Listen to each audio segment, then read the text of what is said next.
Hello and welcome to the latest episode of the Low Budget Review Show. I am your host, Eric Smith, and today I am talking about The Cabin at the End of the World by Paul Tremblay. And this is from William Morrow, I believe is the full name, William Morrow Publishing. And this has the insights, interviews, and more in it, in this edition. The reason I bought this and read it when I did is because it has been made into a movie called Knock at the Cabin. Knock at the Cabin makes sense. It's an M. Night Shyamalan movie. So I wanted to get a copy of the book before they threw a big circle that said soon to be a major motion picture on it, or before they had a movie cover with, photo of the cast and whatever, because that's my pet peeve. I don't like those things. So as soon as I heard it was being made into a movie, I got myself a copy. And then the movie comes out, as of this recording, it comes out in about a month, I believe. So I figured I better read it before I see how M. Night Shyamalan messes it up. So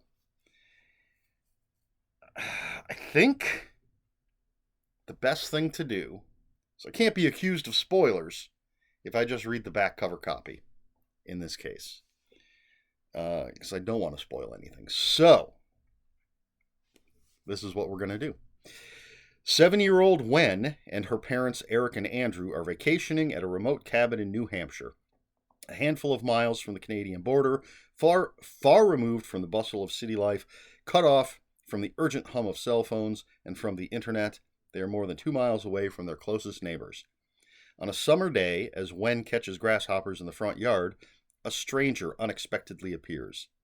Leonard is the largest man Wen has ever seen, but he is young and friendly, with a warm smile that wins her over almost instantly. Leonard and Wen continue to talk and play until 3 more strangers come down the road carrying strange, menacing objects. In a panic, Wen tells Leonard that she must go back inside the cabin, but before she goes, her new friend tells her, "None of what's going to happen is your fault. You haven't done anything wrong, but the 3 of you will have to make some tough decisions. I wish with all my broken heart you didn't have to." As Wen sprints away to warn her parents, Leonard calls out, "Your dads won't want to let us in, but they have to. We need your help to save the world. Please."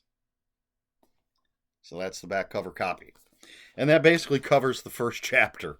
So it really doesn't spoil too much. Just gives you the setup. I'm going to take a drink because my throat is a little dry. I hope you'll excuse me. That's what you get with low budget YouTube. All right, so yeah. Right off the bat, I gave it 5 out of 5 on Goodreads. I highly recommend it. This book is fantastic. I have not read a lot of Paul Tremblay. I have a bit of his stuff, not all of it. Maybe more than half, I think. But not all of it. And I think this is only the second one that I've read.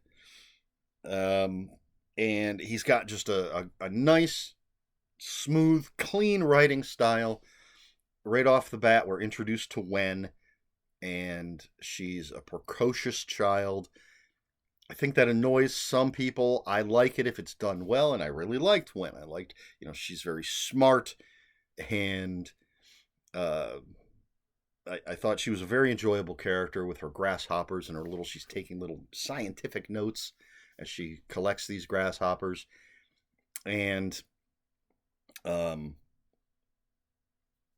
And then we basically get, as I said, what's on the back cover copy, and then we meet her parents, and each chapter basically is a different point of view. Sometimes within the same chapter, different sections will be different points of view, and it's generally between Wen, Eric, and Andrew, but very rarely it will be one of the other characters. Doesn't become confusing at any point, And they are labeled, so you know which character you're getting, whose POV you're getting. And Tremblay develops the characters very well, and he just builds this tension. This isn't some action-packed horror novel. This is a slow build as these four strangers first are trying to get into the cabin, and then what happens and why they're there, and let's see, what does it say? The tough decisions that they have to make. And it's horrifying, and it's difficult for me to say things because I don't want to give anything at all away. So yeah, I think this is going to be a short review because there's so much that goes on, but I don't want to spoil any of it. So all there is to say basically is just incredibly well written, wonderful characters, incredible tension. I read it in essentially one day. I started it right before going to bed, and then on New Year's Eve, and then finished it on New Year's Day. Like, I read the first chapter on New Year's Eve, right before going to bed, and then I finished it New Year's Day. I was compelled to just keep reading, find out what's going on, what's going to happen, where is this story going, how could it possibly end. I will warn you, or maybe I won't. I do know that the end of this book, some people like it, some people hate it, some people don't know what to make of it. I like it, but there's also, I don't want to give anything away. You know what? I'm not going to say anything. I'm just done. Highly recommended. 5 out of 5 stars. The Cabin at the End of the World by Paul Tremblay. I suggest, if you haven't already read it, pick it up and read it before you see the movie. So that M. Night Shyamalan, that dude is seriously hit and miss.